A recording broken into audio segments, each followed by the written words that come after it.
Good morning, everybody. First off, I'd like to thank you all for being here on this day, on this Workers' Memorial Day.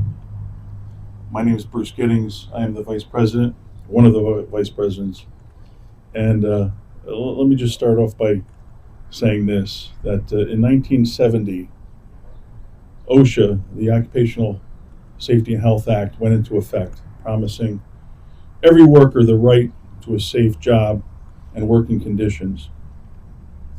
Unions continue to draw major attention to work-related deaths, diseases, and injuries, and organize around safer working conditions. Over the course of time, we have won protections and we have made jobs safer and have saved lives.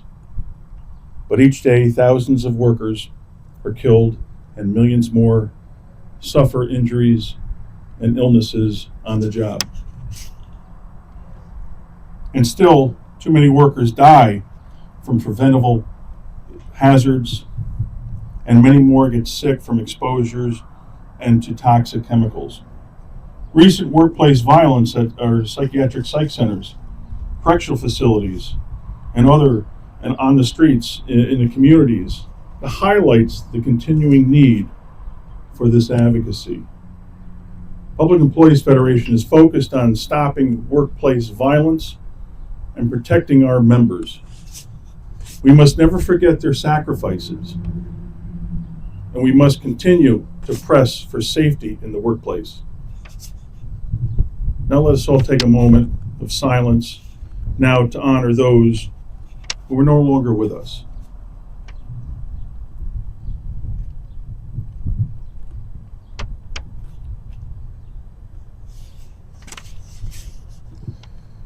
And next, I'd like to introduce PEF's Secretary-Treasurer, Joe Donahue, to say a few words. Thanks, Bruce. I'd just like to reiterate what Bruce said. Thank you all for coming. Every year on Workers' Memorial Day, we come together to reflect on the lives lost, mourn the workers who never made it home, and recommit ourselves to the fight for a safer workplace. This year, 2026, carries a deeper weight because it marks the 25th anniversary of the tragedy of September 11th, where we were attacked, a day that changed our nation forever. On 9/11, we lost 34 PEF members. They were my colleagues at the New York State Department of Tax and Finance.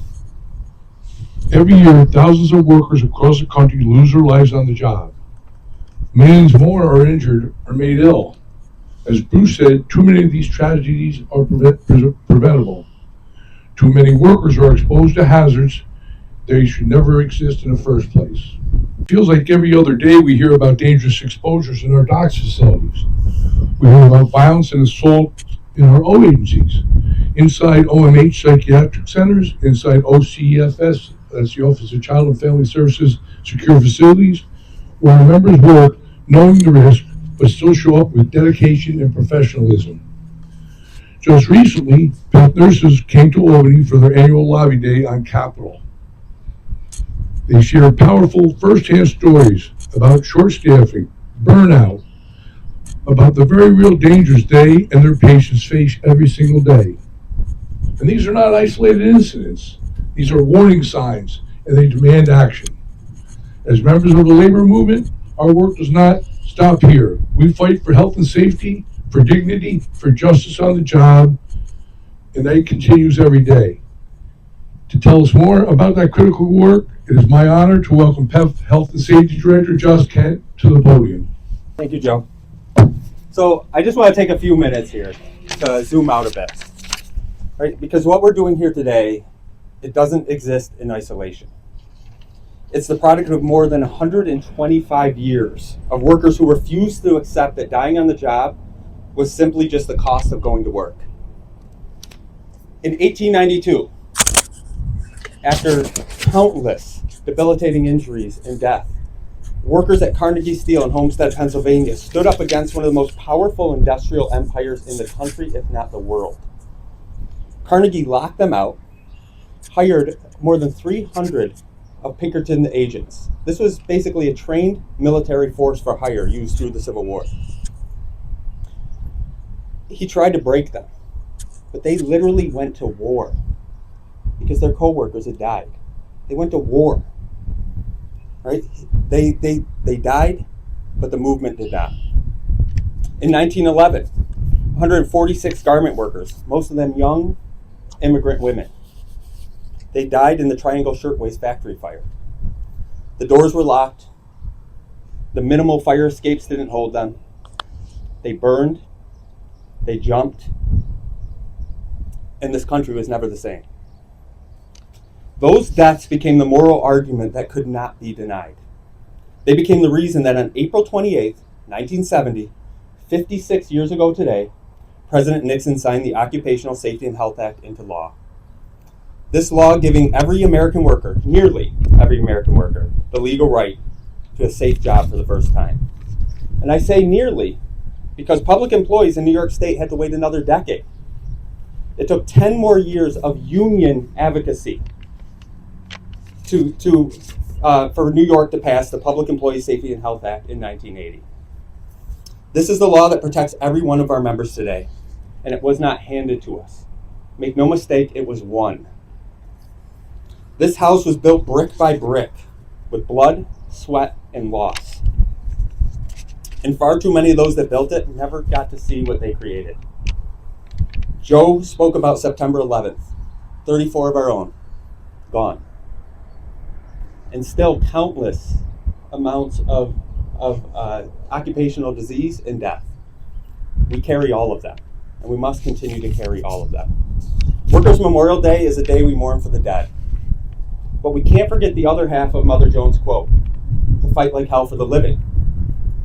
And this, right now, that fight is as urgent as it's ever been. Workplace hazards still kill approximately 140,000 workers a year, and 80 every day. That infrastructure built to prevent those deaths is being dismantled.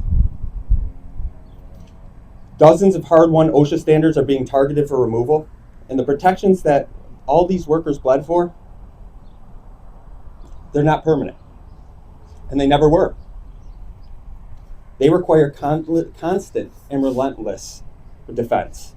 That's what drives our health and safety department. Health and safety is not just a compliance checkbox at PEF. It's a core union value. Our team of both staff and elected leaders cover the state from Buffalo, Long Island, Canada to Pennsylvania.